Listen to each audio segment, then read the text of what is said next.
اور جس نے ہر چیز کو پیدا کیا پھر اس کا ایک اندازہ ٹھہرایا،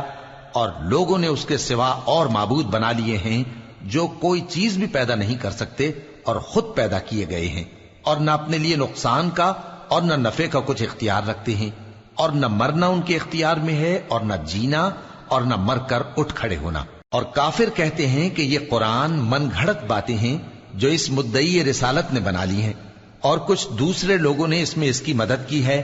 یہ لوگ ایسا کہنے سے ظلم اور جھوٹ پر اتر آئے ہیں، اور کہتے ہیں کہ یہ پہلے لوگوں کی کہانیاں ہیں جن کو اس نے جمع کر رکھا ہے، اور وہ صبح و شام اس کو لکھوائی جاتی ہیں۔ کہہ دو کہ اس کو اس نے اتارا ہے جو آسمانوں اور زمین کی پوشیدہ باتوں کو جانتا ہے، بے شک وہ بخشنے والا ہے، مہربان ہے۔ اور کہتے ہیں یہ کیسا پیغمبر ہے کہ کھانا کھاتا ہے اور بازاروں میں چلتا پھرتا ہے، اس پر کوئی فرشتہ کیوں نازل نہیں کیا گیا کہ اس کے ساتھ خبردار کرنے کو رہتا، یا اس کی طرف آسمان سے خزانہ اتارا جاتا، یا اس کا کوئی باغ ہوتا کہ اس میں سے کھایا کرتا۔ اور ظالم کہتے ہیں کہ تم تو ایک جادو زدہ شخص کی پیروی کرتے ہو۔ اے پیغمبر،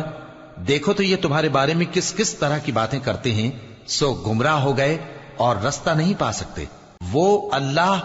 بہت بابرکت ہے جو اگر چاہے تو تمہارے لیے اس سے بہتر چیزیں بنا دے، یعنی باغات جن کے نیچے نہریں بہ رہی ہوں، نیز تمہارے لیے محل بنا دے۔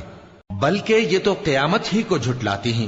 اور ہم نے قیامت کے جھٹلانے والوں کے لیے دوزخ تیار کر رکھی ہے، جس وقت وہ ان کو دور سے دیکھے گی تو غضبناک ہو رہی ہوگی، اور یہ اس کے جوش غضب اور چیخنے چلانے کو سنیں گے۔ اور جب یہ دوزخ کی کسی تنگ جگہ میں زنجیروں میں جکڑ کر ڈالے جائیں گے تو وہاں موت کو پکاریں گے۔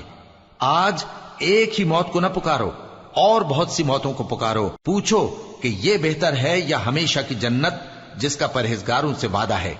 یہ ان کے اعمال کا بدلہ اور رہنے کا ٹھکانہ ہوگا، وہاں جو چاہیں گے ان کے لیے میسر ہوگا، ہمیشہ اس میں رہیں گے۔ یہ وعدہ اللہ کو پورا کرنا لازم ہے اور اس لائق ہے کہ مانگ لیا جائے۔ اور جس دن اللہ ان کو اور ان کو جنہیں یہ اللہ کے سوا پوچھتے ہیں جمع کرے گا تو فرمائے گا، کیا تم نے میرے ان بندوں کو گمراہ کیا تھا یا یہ خود گمراہ ہو گئے تھے؟